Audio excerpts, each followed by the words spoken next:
Welcome back for the second session of Introduction to Foreign Missions. As we looked into this in our first session, we talked about, of course, the fact that we want to do exactly what this class states its purpose is, to introduce you to foreign missions. We also said that ultimately we're going to be looking at the idea of the indigenous church and what that means. Now, I hope this week that you've secured the books that we were talking about that we're going to be using in this class. The first one, Getting Ready to Go by Brother Lynn Rayburn. I want you to understand the importance of reading these books, not only because the material in them is good, but it's critical to your grade. When we have our quizzes and then ultimately our final exam, you'll be asked if you have read these books, if you're current in the reading that's to be done in these books, and if you have to give a no answer to that question, you will be losing 50% of your grade on that particular quiz or test, and even the final. So you can see how if you don't do the reading, it's going to be very, very difficult to pass the course, almost impossible to pass the course. Now, some might say, well, Brother Scott, what if someone just lies and, says that they read it when they didn't? Well, of course, if a person chooses to do that, they'll probably save their grade and do okay with their grade.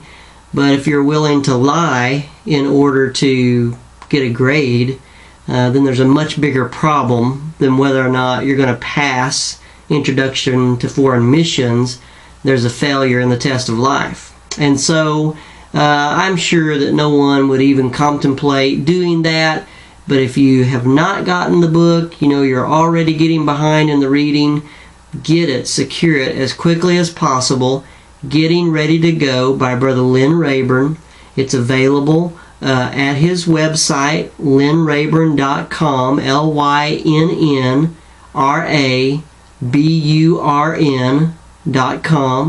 You can get it there, or it might be available through the library or some other resource, but please get it. And then we won't need it for a few weeks, but you might as well go ahead and get The Indigenous Church by Melvin Hodges. Be sure that you secure this book and that you get a hold of it.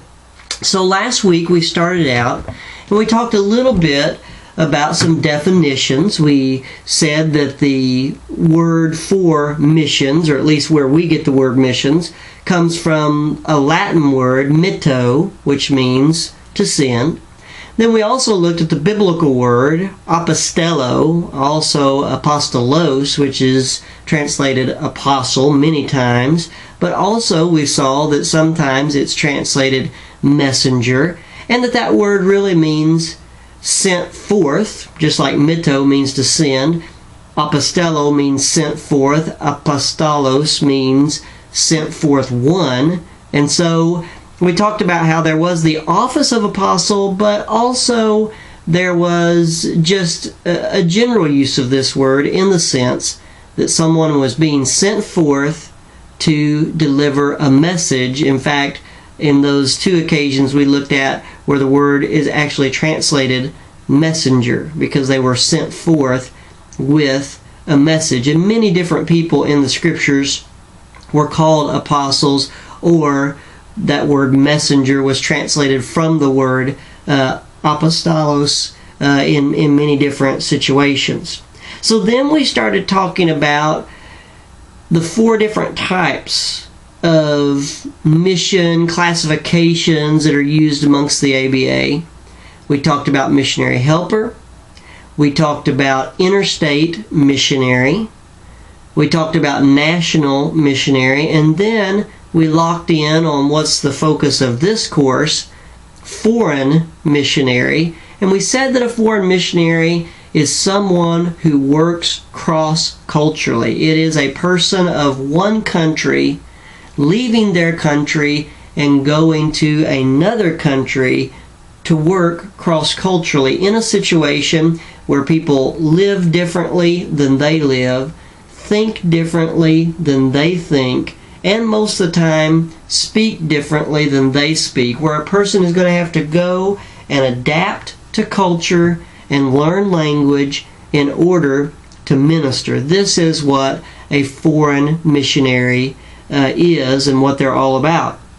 So we talked about then, how does a person know that they're called to do foreign missions? And we said that first of all, there's some things that a calling is not. It's not an occupational choice. It's not something born out of guilt because you see how terrible the situation is. It's not even something born out of a sincere burden, although in order to have a call, you must have a sincere burden, but a sincere burden itself is not necessarily a call. You will find yourself throughout your Christian life to be burdened about many things, but that does not necessarily mean that God has called you to be the one to do that ministry or to take care of those particular needs. So we said that what a call really is it's a revelation of the Holy Spirit of God, that God wants you to do something. It's something that has staying power. It doesn't just go away. You know, when God's calling you, you just don't think that one day and then all of a sudden, well, probably not, and it's gone. That's not a call. A call is something that you can't get over, that you cannot get away from, where God reveals to you it's His will. And we talked about J. Herbert Kane and his 5 stages of coming to the conclusion that God called you. He said it started out as curiosity. You know, at first it's almost undetectable. There's just a little bit of curiosity there. But from curiosity it moves on to interest, where you genuinely think, man, I'm intrigued by this. I wonder. I've got questions. And you start to ask those questions. And then it moves to knowledge, where you've asked enough questions of the right people and read enough material from the right sources that you are pretty knowledgeable about it. And having gained that knowledge, then the 4th step is assurance, where you think to yourself, you know, I could do this. If God was to call me to this work, I could do this. And then that final stage is conviction, where you say, I'm supposed to do this. I know God wants me to do this. And I think that those 5 stages are pretty applicable to what most people go through when they're contemplating, trying to figure out, trying to discern if God is calling them to the ministry or not. So we said that the big thing is just be open to it. If God hasn't called you to do this kind of work, it's no problem. As we stated earlier, even if you're never a foreign missionary, this information is going to help you tremendously as a pastor. You'll be better suited to lead your people in the support of foreign missionaries and even the sponsorship of a foreign missionary. As a church member, you'll be a dynamic help when discussions are held about foreign missions. You'll understand some things that maybe others who have not had this training will not understand. But at the same time, don't close your mind to the possibility that God might be calling you to foreign missions. He very well may be, and just remain open to that. And if the curiosity and the interest and the knowledge springs into an assurance that I could do this if God called me, then just nurture that. Just let God lead you and show you. And if He does indeed call you, then in the appropriate time and the appropriate places, be ready to acknowledge that. That doesn't mean that you've got to say, hey, I'm going to such and such place, such and such time. Just, I really feel like God's called me to do foreign missions. And I'm going to pursue that. I'm going to get training. I'm going to grow in my knowledge and understanding. And I'm going to pursue that and let God show me what all the details are of the calling that He has placed upon my life. Now from there, today, we're ready to move on and talk about confirming the call. How does someone confirm the call that God has placed on their life? How do they get more reassurance that this is really, truly what God has called me to do? Well, there's a few ways and a few things that we need to think about. First of all, there's confirmation through other servants of God, other people that God will use to make it clear that yes, this is a calling on your life. The Bible tells us in the book of Proverbs, chapter 11, verse number 14, chapter 24, verse number 6, that there's safety in the multitude of counselors, and that we are people of understanding if we seek wise counsel. And so you think God's called you to foreign missions? Well, there's probably some people in your life that if you'll talk to them, share your feelings with them, they'll be able to tell you some things that will help you in confirming or coming to the conclusion maybe I was wrong, or realizing, okay, this may be what God called me to do, but here's the situation, here's the order of things and what I've got to do to prepare to go. Probably your pastor is a wise counselor in this area. Other foreign missionaries that have been where you're at and have experienced what you're experiencing. But of course, when you're asking counsel of people, you do always have to be cautious, because people tend to have biases that they look through. You know, they've got a world view, they've got a spiritual view that they look through. And you've just got to be aware of that where they're coming from, what they say, in some ways represents where they're coming from. But in general, these people can give you wise counsel. Now, while it's impossible for anyone to tell us God's will, there's no way that anybody could tell us what God's specific will for our life is. If your pastor or other missionaries are hesitant, then there's probably a good reason. And you need to stop and think about what their hesitations are, what their struggle is with you saying this is God's calling on your life. And it may not mean that you're not called. I mean, they could just be wrong. But probably it's God showing you some things you need to work on and some things you need to do before you take this very big step. Now, another confirming area is not just the confirmation of some individual wise counselors, but the confirmation of the church in your calling. First of all, the confirmation of your home church. You know, what does your home church and the people of your home church think about you surrendering to this calling, or saying that God's called me to do this? You know, do they think, oh my goodness, how wonderful, I know God will use you greatly in that area? Or do they say, well, I don't know, or are you sure? Do they have hesitations about you and your ability to do this? And then, of course, of huge importance is confirmation of a sponsoring church. Is there a church that wants to sponsor you, that is really on board with you, that feels this is great and you're the person and God's going to do fantastic things here?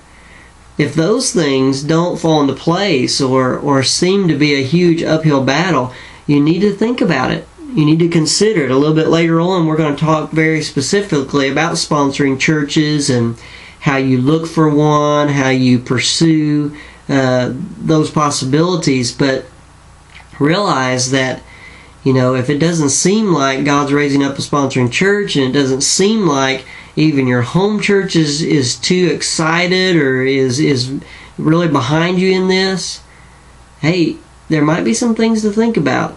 There might be reason to back up and look this thing over. Another confirming item usually is open doors. Now, that's not to say that there's not going to be struggles, there's not going to be anything that you have to fight hard for, that everything's just going to be a perfect bed of roses and fall perfectly into place. But at the same time, what God calls you to do, He enables you to do, and He provides for you to do. And so if it seems like doors are closing, if it seems like, man, this is just not working out, then it's time to back up and say, okay, what am I missing here? Is there something that I've failed to think of? Is there something that needs to be changed? Is it that I was wrong and I shouldn't go? Is it that the timing is off and I need to back up and reconsider the timing? Is it that the place I'm trying to get to is the wrong place? Why are doors seeming to close instead of open? Because open doors do give us an idea of what we need to do. The Bible talks about in Acts chapter 16 how there were places that Paul wanted to go, but he was forbidden. The Holy Spirit forbid him, would not let him go those places. And then, of course, he had his great Macedonian vision, come over and help us.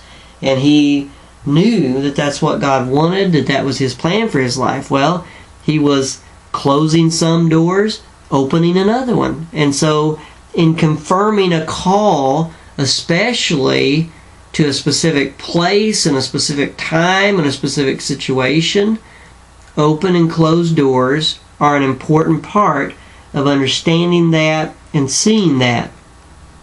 Another confirming thing, I think, is tangible results in prior service. Now, if you have not accomplished anything in any other arena, and then you think, but I'm just going to go to the foreign field and I'm going to be the foreign missionary and God's going to work through me and great things are going to happen, I would have great reservations about that. I, as a supporter, as a counselor, I would say, well, hang on just a minute here. I mean, what makes you think, if you've not been used in your local church, if you've not been involved in ministries where you've been used of God, you took over a class and you taught it effectively and you built that class, it grew under you.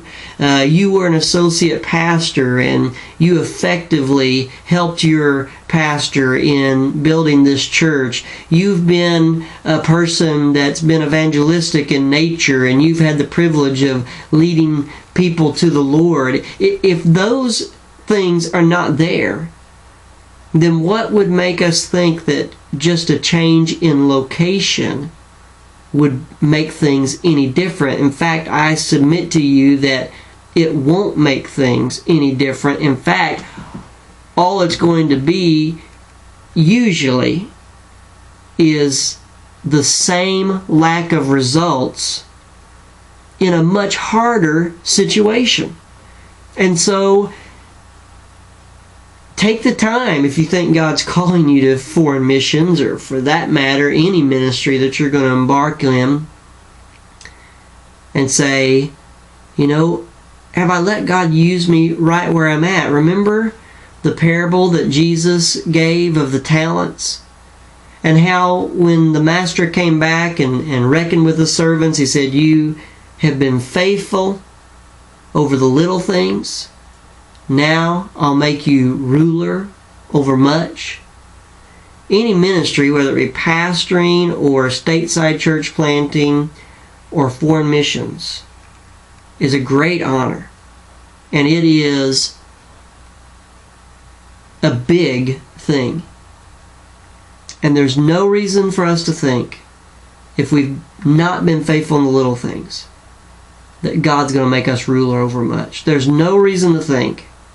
if we have not paid our dues in a smaller arena, that all of a sudden we're going to break on the scene in a big arena and everything is just going to be like we always dreamed.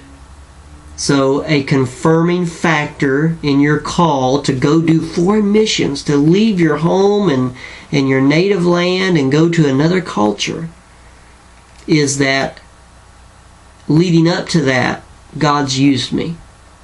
I've been effective in other ministries that I've conducted. This is a confirmation to your calling.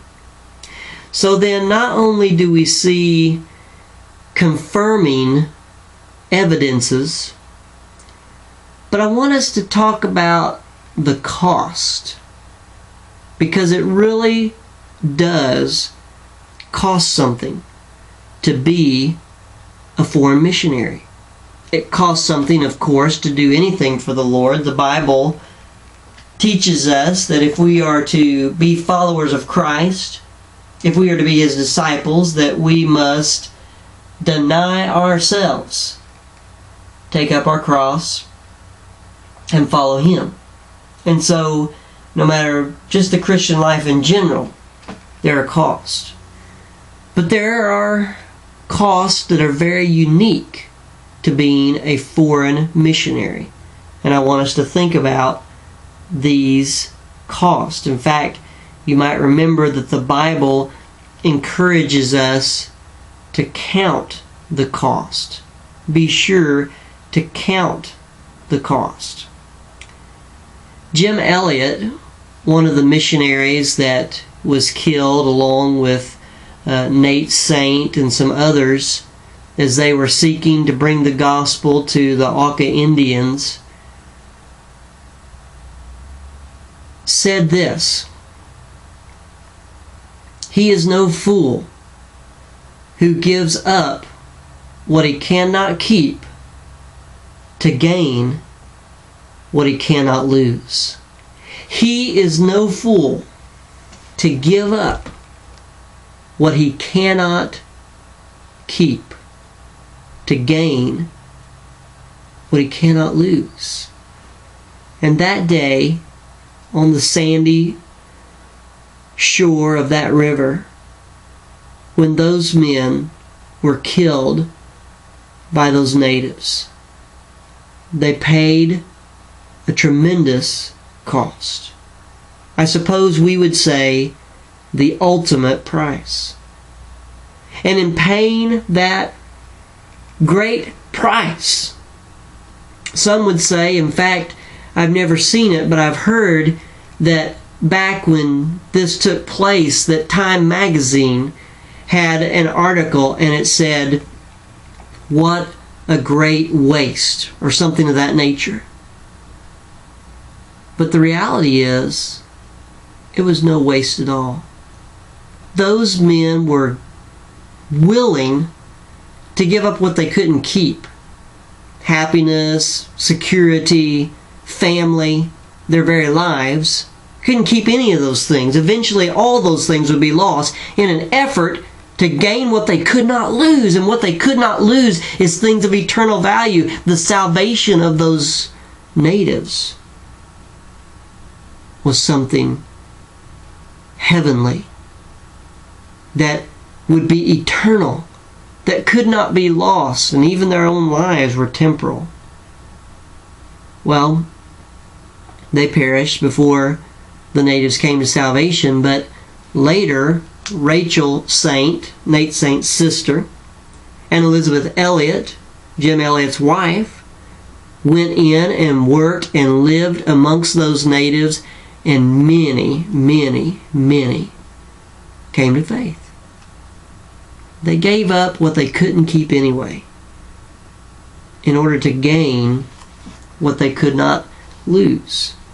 And so the question is, are you willing to pay the cost? Are you willing, am I willing to pay the price? To give up what we can't keep anyway, to gain what we cannot lose. Well, what are we talking about when we talk about the price when we talk about the cost? Well, first of all, potentially family objections. Your family saying, what are you talking about? I'm not going to some other part of the world and giving up everything I know and everything that's familiar for this. I'm not going to do that. You know, if you're married, that objection might come from your spouse. I mean, that might be the first and foremost place that it comes from. And I would encourage you to be very, very careful. If your spouse is not on board with you, you cannot make them do this. And if you think, well, my wife will submit to me, she'll surrender, and she'll do whatever I tell her to do, yeah, she might. But will she do it with joy? Will she do it with enthusiasm? You see, you don't want for you to be there and want to be there, and her to not want to be there and be in misery the whole time that you're there. What you need to do is you need to slow down and you need to ask God to do a work in your spouse's heart. And you need to have the wisdom to step back and not be pushing and manipulating and trying to get them to see it your way. You just need to say, Lord, do a work in their heart. I'll never forget the first time that Missy and I went to Kenya. We went specifically just to visit the Taylors. We have been, a part of their life ever since they were children. We wanted to go visit them, and I did do some teaching while I was there amongst the native pastors, and of course their second child, Abigail, was born during that time, and so we just selected that time to go and enjoy being with them. Well, we were encouraged by someone to keep a journal while we were there. They said to us, so many things will happen and you'll forget if you don't write it down. And so we did that. We journaled. And while we were there journaling, we went through and did all of our journals and everything. And about 6 months later, we let each other read those journals. Well, my journal said things like, boy, it was so interesting, we did this, we did that, and Lord, I don't know that you would ever have me to do something like this, but if it was your will, I'm sure I could do it. That was kind of the general thought of my journal. Missy's journal was full of fear and lack of desire and saying to the Lord, Lord, I'm afraid that you're going to call Scott to do this. I'm afraid that Scott's going to want to do this. And at the time, I, read her journal and I said, well, hon, don't worry about it because I don't feel called to do that at all. It's no problem. And so that was that. But later, when I began to sense that calling and to have that desire, I had to pray. With that information of what she'd felt before, I had to pray and I had to say, Lord, you are going to have to do a work in Missy's life. You're going to have to convince her. I'm not going to try to convince her. And beautifully and wonderfully, without me even bringing it up, she began to have a hunger. She began to think about doing foreign missions. She came to the conclusion that she could do it, and whatever God called us to do, she was ready to do, without me having to push, prod, coerce. God did that work in her life. And if you are thinking about this, and you've had some conversations with your spouse, and they're not on board, you need to let God do a work in their life. Perhaps, whether you're married or not, another source of family discouragement and objections would come from your parents. If you're younger, they might just object and say, hey, when you surrendered to the ministry, we went along with that, but now you're saying you're going to, go halfway across the world, and they may just say, I don't like it, I don't think you should, isn't there enough lost people here in America, all those kind of things. And by the way, yes, there is enough lost people in America. They need the gospel, but they don't need it more than the people halfway around the world do. They need it equally as much. And so God is calling some of us to go to these foreign fields, and God is calling some of us to stay right here in America and wherever we are to be an effective gospel witness. And if you are married and you have children, then your parents might really go above and beyond. How dare you think about taking their grandchildren to this terrible, terrible place? They've never been to this terrible, terrible place. They don't know anything about it, but they know it's awful. They know that there's no way their grandkids should be there, and that you are just a selfish and uncaring person by taking their grandkids away from them. Well, they might voice it that strongly, and even stronger, depending on where your family's at spiritually. But they need to realize and understand that you're not trying to hurt them. You're not trying to hurt the grandkids. You're just trying to obey God. And if indeed that's what you're doing, obeying God, then God will work everything out. Other relatives may, chime in and have their concerns or their idea of why this is not the right thing to do. Talk through it with them. But ultimately, you've just got to listen to God. He's either calling you to do this, or He's not calling you to do this. Concern for children is another cost. We talked about that a little bit from a grandparent's standpoint. But even you yourself, as you think about this, probably, if you have children, you're thinking about your kids and you're concerned for them and the potential costs. You might think about the benefits that are available here in America and having to leave those benefits. And no doubt, there are some beneficial things here that will be left behind. But I think that you'll find they're not giving up that much. They are going to something different. It may not be that your son plays football. He may play rugby instead. It may not be that your daughter goes to gymnastics. She may get involved in something else. But usually those things are available. And quite frankly, sometimes a foreign field is a much better place to raise your children, because for all the benefits that are here in America, there are many, many negatives in this Western world that we live in.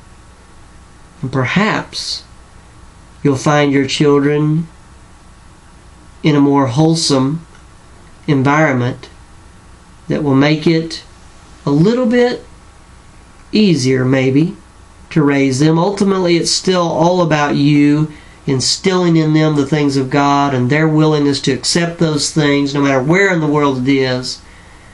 But it's wrong thinking to think that America is just so good and has all this great stuff to offer and every other place is bad and inferior, because that's simply not true.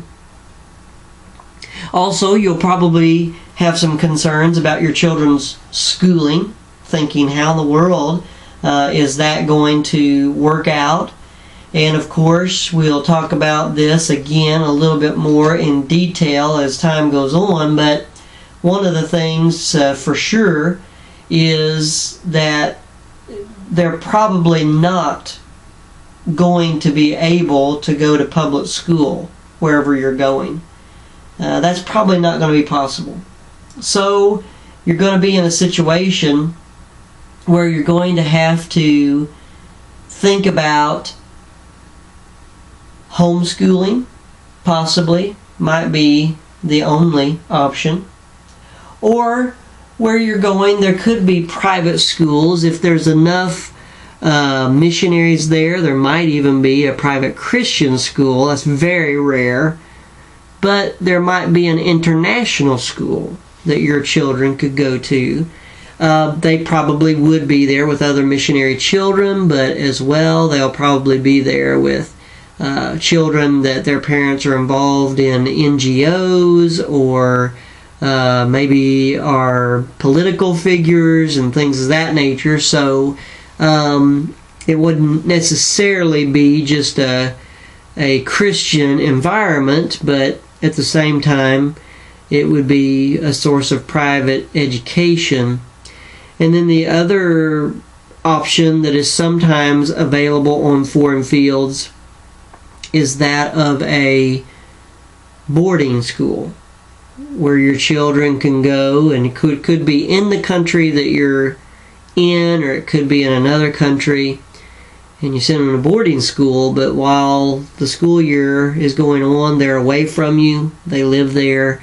You have certain days that you can come and visit, and certain times that they will come home, but they live at that boarding school. They're not under your care during that time. And again, we'll talk about all that in a little bit more detail in another section, but I'll say to you, from a personal standpoint, although I do not desire to belittle any missionary that's made that choice, but it's very, very hard for me to think about my children being in a boarding school and being away from me, and basically totally relegating that responsibility to someone else rather than taking it myself. But those are some costs and some things to think about. Another potential area of cost is health. A lot of the areas that you might potentially go to probably won't offer as good of health care as we have here in the States. And many of them might even offer an increased potential for illness, depending on the situation. But usually your health can be maintained on the foreign field as good as it can be in any other place if you'll take the proper precautions. Many people that end up sick all the time ignore the fact that there are certain precautions that should be taken. And we will talk about that again in more detail. Another cost is the financial cost of making this decision. You may be leaving the security of a former job where you were taken care of, and you felt like you were in good shape and you didn't have to worry so much about finances. Of course, you're going to have to raise funds. And so there's the uncertainty, and there's the wondering of how will this come together? Can I do this? How many churches will support me? But you've got to realize that this is about faith. The step you're taking it's a step of faith. This is not about me trying to make sure it'll work out. It's about me trusting God. And I need to warn you about debt.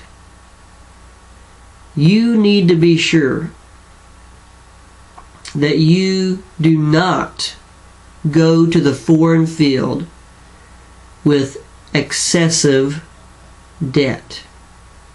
You need to be sure that you do not go to the foreign field in order, or at least a part of it, to escape debt. Yes, I know of Baptist missionaries who went to the foreign field and left here a trail of debt behind them. And that, my friend, is simply wrong. Before God, and before your fellow man, you are duty bound to pay your debts. And even if you do go to the foreign field and have some debts, you need to pay them. You need to be faithful to do what you agreed to do. But what you really need to do is this. You need to consider your preparation for the foreign field. You need to say, I need to get out of debt. I need to be debt-free. That's the way to really go to the foreign field. And so with your education, with your gaining of experience and knowledge, with your current areas of service and growing more and more spiritually, you need to include in that, I'm going to get out of debt. I'm going to pay off my cars. I'm going to pay off my charge cards. I'm going to pay off whatever I owe. And if you are not in debt, then avoid it like the plague. Do not go into debt. You don't want to be in a situation where you feel that God's calling you to do something and you have to think about, well, can I really afford to do that? You don't want to be in a situation where money and debt makes the decision for you. You want to be certain that you don't have to worry about that part. But if you just go out and buy things on credit and create this debt pit, then what's going to happen is it's going to affect you. It's going to hinder you. And so you must avoid debt. And if you have excessive debt, you need to get most of it, if not all of it, paid off before you go to the foreign field, because it will be a hindrance to what you're going there to do.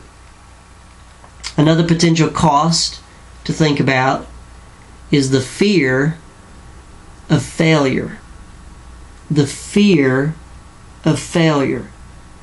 I think that a lot of people that surrender to go to the foreign field, they go through that. They wonder, and rightfully so, can I really do this? Can I really pull this off? And there is a fear that I'm going to fail, that I'm not going to be successful, that I'm not going to make it. Well, I want you to understand that you can't do it. It's not possible. You can't do it. But if God called you to do it, He will do it through you. He will work through you. He will provide the strength and the effort and the help that you need. God will do it through you. But that fear of failure is a real concern in many hearts.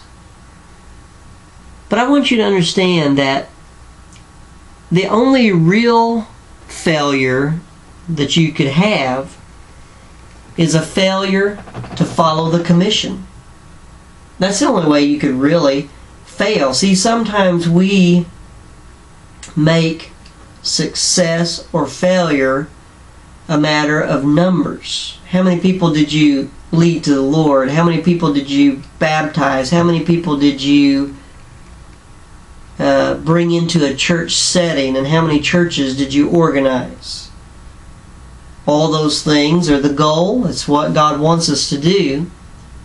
And I believe that those things will happen if a missionary is diligent and faithful. But to what extent will those things happen, and how long will it take for those things to happen? We can read missionary biographies or autobiographies, and we can see that men like William Carey, men like Adoniram Judson, these men were on their fields for lengthy periods of time before they ever had their first convert. And so while we all love to read the report where dozens are being saved every month and being baptized and new churches are springing up all over the place, the reality is that every field's not that way. And thank God for those who will surrender to the call to go to the difficult field and put in the hard work where we're not seeing the results that we would like to see. Those men and their families are not failures. They're not wasting their time. They're obeying God. If they're obedient to do commission work, then they're successes. And so take a lot of pressure off yourself. You don't have to be the missionary that leads thousands to the Lord and starts hundreds of churches. If God has that for you, praise God. What a joy to be a part of it. But what you do have to be is the missionary who follows the Great Commission and does that work. And if you faithfully, consistently do that work, then you have obeyed God. You have succeeded. You are not in any way, shape, or form a failure.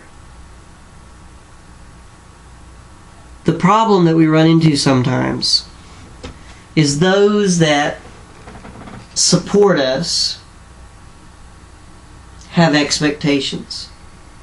They believe that we should achieve certain things, and if they don't see those certain things, then they begin to think, well, maybe I'm wasting my support. Maybe I should send my support to somewhere else where there's more being achieved on the field.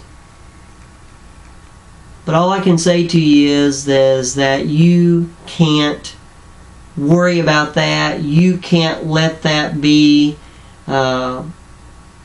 what pushes you one way or the other.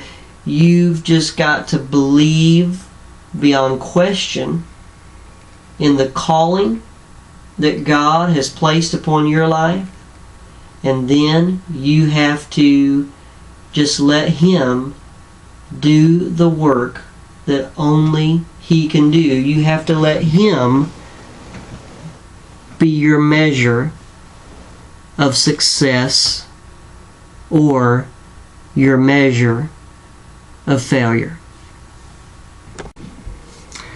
So now let's begin some discussion about qualifications. Since we've talked about what missions is, some definitions about that, we've talked about the calling and some specifics concerning that calling, let's talk about the qualifications for a foreign missionary. As we talk about these qualifications, some of them are going to be absolute qualifications that the Bible sets out. Some of them are going to be preferred qualifications that maybe doesn't exactly have to be, but it's the best situation. And a few of them probably will be based on opinion. You know, some think this and some think that, and even a few might depend on a person's situation. But it's good for us to take in consideration all the different possibilities as we think about qualifications. It's prudent to realize that there are qualifications for being a foreign missionary, and that not just anybody can do it. There are certain individuals that are not qualified. They cannot do this. And so, how do we know what those are, and what kind of qualifications are we talking about? Well, I guess before we think about that, though, we need to admit to ourselves that even though there are qualifications and not everyone can do this work, if we're trying to find the perfect missionary, then we're going to have a very, very difficult time doing that. You know, that person is just not out there, the one that's fully qualified, that has no shortcomings, that doesn't have any areas in which they need to improve. That person is not out there. So we need to be cautious about this difference I was talking about between the must-have qualifications and the positive qualities that will help. Because the must-haves, I mean, they're there, they're locked in, and you've got to be in keeping with those things before you even attempt to begin to train and get ready for all of this. But the positive qualities, the would-be good-to-haves, are ones that can be developed and can be acquired as time goes on. So, what kind of things then are we talking about? Well, let's first start with this question. Is a missionary bound by the same qualifications as a pastor? We know in the scriptures, and we'll look at that in just a moment, that there are qualifications for a pastor, an elder, or a bishop. Do these same qualifications apply to a missionary? And I suppose that the answer to that question could be a little bit subjective, depending on what role the missionary is going to play. But if we're talking about a person who's going to be the lead person, who is going to be planting churches, and therefore, at least initially, will be pastoring these churches, if not for an extended period of time, then the answer has to be absolutely yes. If they're involved in that part of the work and they're doing that kind of work, then they must follow the same qualifications as a pastor. Now, perhaps they're there in a support role or something of that nature, and that might make a difference. But if they are the lead missionary, and if they are working in the areas of what we would commonly call pastoral work, then they must. So let's take our Bibles and turn to 1 Timothy chapter 3. 1 Timothy chapter 3, and let's look at these qualifications that we would talk about here of a bishop or a pastor, and let's see how these apply to the missionary. 1 Timothy chapter 3, beginning in verse number 1. Now, let me say first of all that there are some disagreements about exactly what are these. Are they qualifications? Or are they just characteristics of a good pastor, a good bishop, a good elder? As we read the passage in just a moment, it's going to use some very dogmatic language that the bishop must be these things. So, does that mean that if a bishop is not even one of these things, that they're disqualified? And another thing that we always come across in this passage of Scripture is that a tremendous amount of emphasis is put on the one qualification, husband of one wife, and we'll look at it again here in just a moment.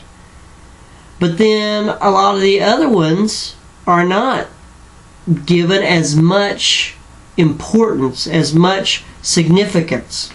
And so a question that I would ask us to consider as we go through these is, are they not all equally important? You know, a guy might be the husband of one wife, but is he given to hospitality? Or is he just a grumpy old person that doesn't like anybody? And so, think about that as we begin in 1 Timothy chapter 3, beginning in verse 1. This is a true saying: if a man desire the office of a bishop, he desireth a good work. Now, this word bishop here is the Greek word episkopo, and that Greek word episkopo means an overseer.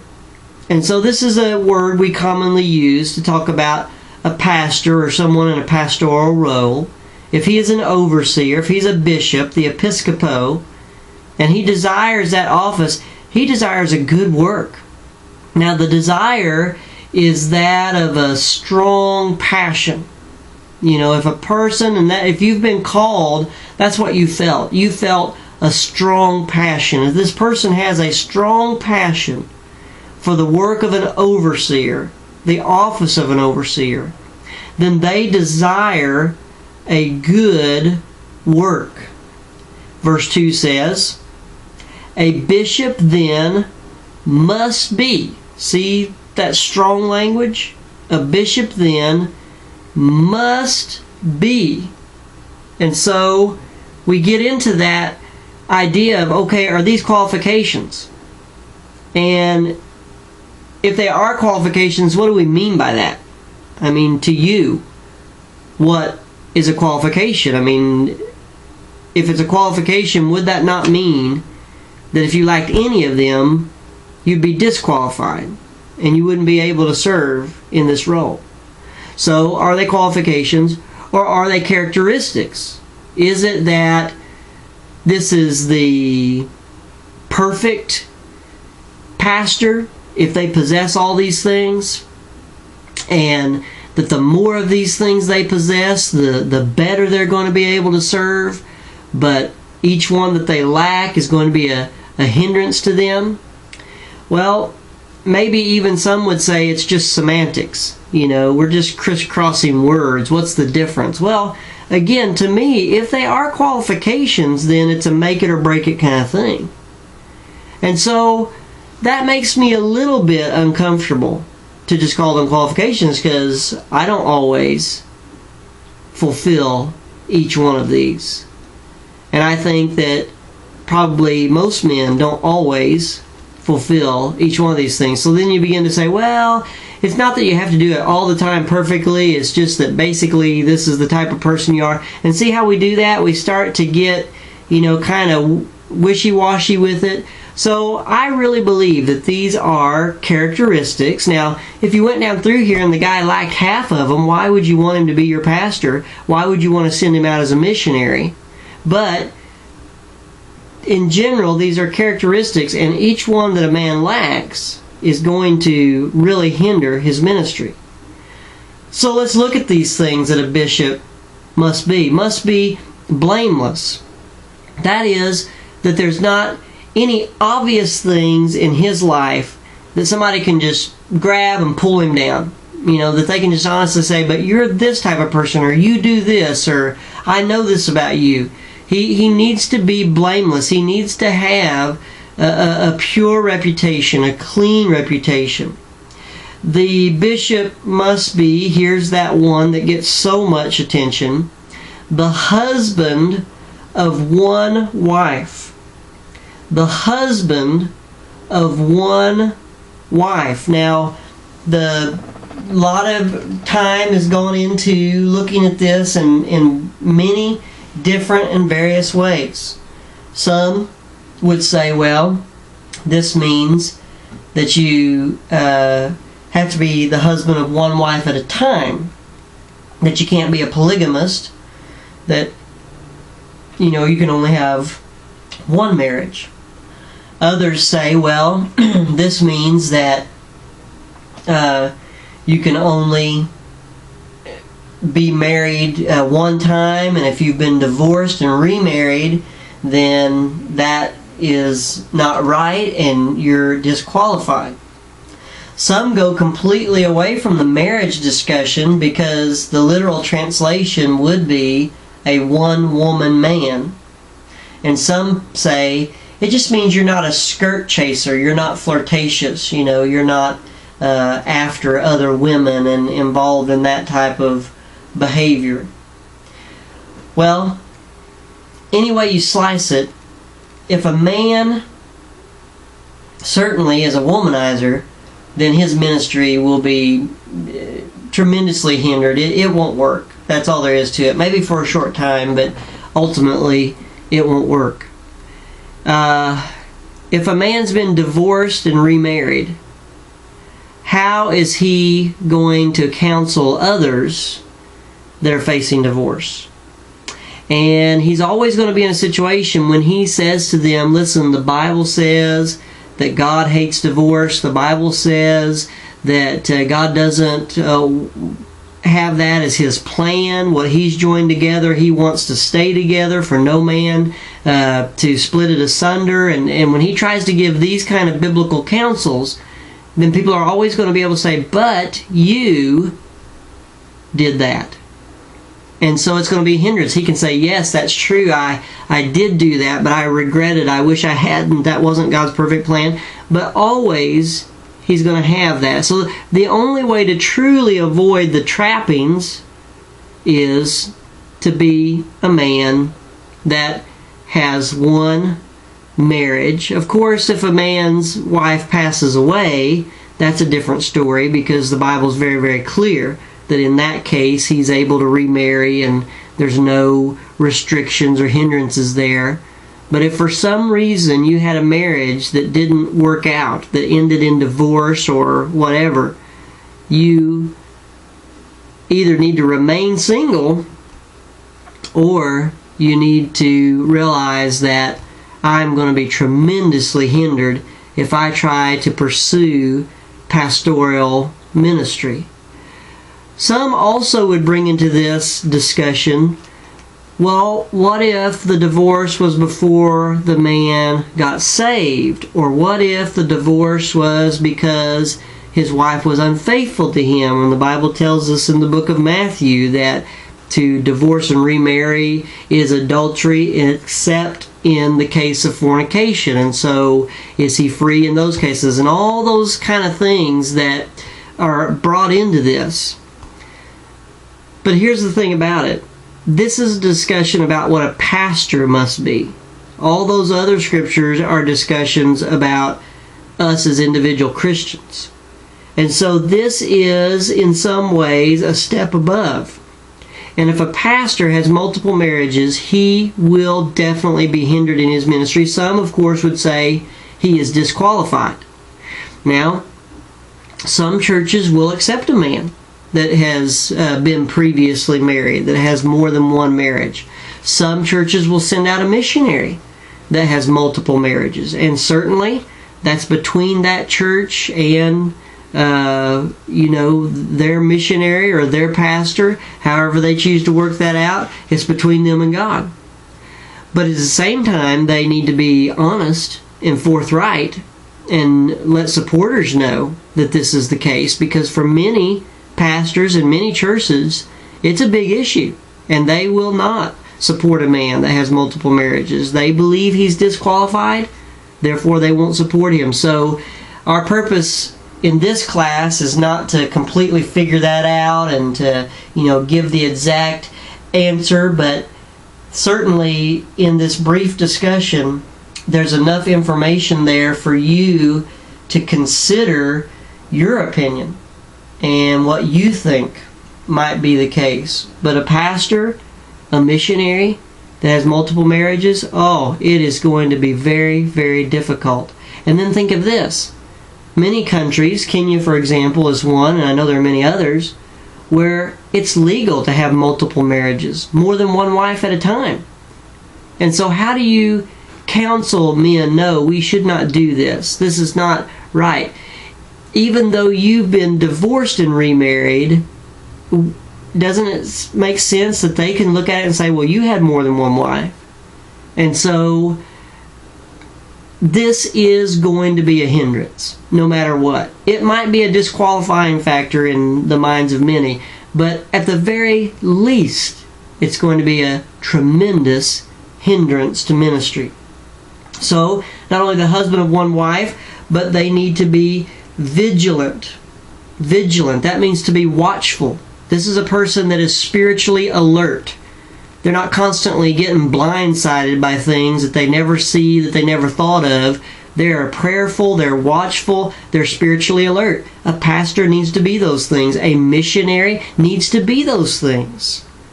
Not only that, but they need to be sober. That means that they are a person that thinks clearly.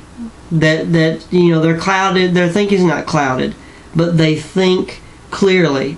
Of course, sober in terms of drinking, absolutely. He's going to discuss that a little bit more further down here. And when a person drinks, it does cloud their thinking. But this word is not just given to the idea of alcohol and the use of alcohol. It is given to just a mindset of being a clear thinker, your thinking not being clouded. He needs to be of good behavior.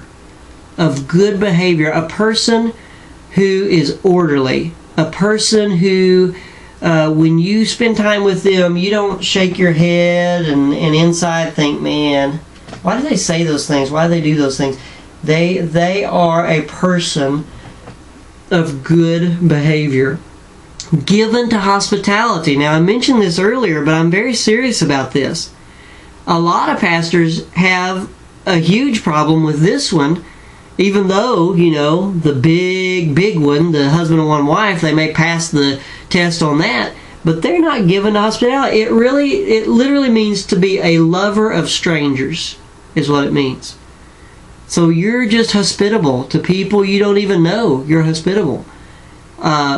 Many pastors lack that characteristic. So are they disqualified? Are they not able to be in the ministry because they're not a hospitable person?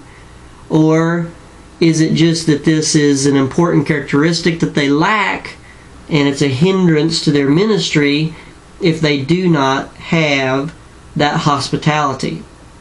Apt to teach. Apt to teach means that, first of all, this is a person who has qualification. They can teach. They do have a level of biblical knowledge, and they can teach. But secondly, that this is also a characteristic of their life, that they do that. They are a person that teaches. It's kind of a natural flow of who they are, that they are apt to teach. Not given to wine. This is a person that needs to be avoiding drinking and those types of behavior. No striker. Not greedy of filthy lucre. So you're not a striker. You're not an argumentative person. You're not a fighting person. But you're also not greedy of filthy lucre, which is dirty money. You are an honest person when it comes to finances, when it comes to business dealings, and you are going to be above board in those areas. They must be patient. Well, that's a hard one for me. I'm not always patient. There's a lot of times I'm not patient. Lord, I want this and I want it now. And I have to be honest with you that it seems like almost all the time nothing happens fast enough for me. And so I'm not always a patient person. Again, disqualified or to the level that I lack that, hindered in ministry. And then it says not a brawler, and that really is not a quarrelsome person. Listen, I know tons and tons and tons of pastors that are argumentative individuals. They constantly have an axe to grind. They're looking for something that they can make a big deal out of and stir something up and cause a problem. Well, again, disqualified? Many pastors I know would be disqualified on that one thing alone if these were specific, absolute, gotta have qualifications. Not covetousness, not desiring things that belong to other people. One that ruleth well his own house, having his children in subjection with all gravity. For if a man know not how to rule his own house, how shall he take care of the church of God? So not only does he have to have the right marriage relationship, husband and one wife, but he's got to be the man in charge in his house. And again, our lessons are not about the specifics of these things. We're not talking about, the guy that thinks he's the captain of the ship and whatever he says goes. No, it's because he's loved and respected. He's earned the respect of his family that they follow him. He has them in subjection, not necessarily through an iron fist, although fathers do need to be stern at times, but because he's taught them right. He's nurtured them in the things of the Lord. And so they do follow his leadership. He rules his own house well. He has those children in subject, because if he can't rule his own house well, then how can he rule the house of God? the things you learn about what you do in your family life is an incredible teacher about what you do in church life. Now think about this. Does that mean that a man, if he's got to be the husband of one wife, and if he's got to rule his own house well, does that mean a man that's single is disqualified? Or does that mean a man that doesn't have children is disqualified from being a pastor? See, again, if these are qualifications, I would think you maybe would have to say yes. He's not the husband of one wife because he's never been married, so he's disqualified. Or he can't be a man that has his children in subjection with all gravity because he doesn't have any children, so he's disqualified. Whereas if these are characteristics, then it would be helpful if he was married. It would be helpful if he had children, because he would have learned a lot of valuable lessons from that. And yet, he's not disqualified. These are just things that he's going to, how can he give parents advice? He has no children of his own. He's not experienced it. So we need to understand, again, how this would hinder a missionary or a pastor. Not a novice, not a beginner. A man that's going to be a pastor, a man that's going to be a missionary, needs to be somebody that's been saved for a while, that, has some learning under their belt. Lest being lifted up with pride, he fall into condemnation of the devil. Moreover, he must have a good report of them which are without, lest he fall in reproach and the snare of the devil. So even his reputation outside of the church is an important qualification. What do the people he does business with say? What do his next door neighbors say about this man? And so we have these qualifications, these biblical qualifications given to an elder or a bishop. We'll look over quickly into Titus and see very, very similar qualifications in Titus chapter 1, verses 6 through 9. It says, of elders, if any be blameless, the husband of one wife, having faithful children, not accused of riot or unruly, for a bishop must be blameless, as the steward of God, not self-willed, not soon angry, not given to wine, no striker, not given to filthy lucre, but a lover of hospitality, a lover of good men, sober, just, holy, temperate, one that has self-control, holding fast the faithful word as he hath been taught, that he may be able to, by sound doctrine, both to exhort and to convince the gainsayer. So a little few things extra added in there, but basically the same list.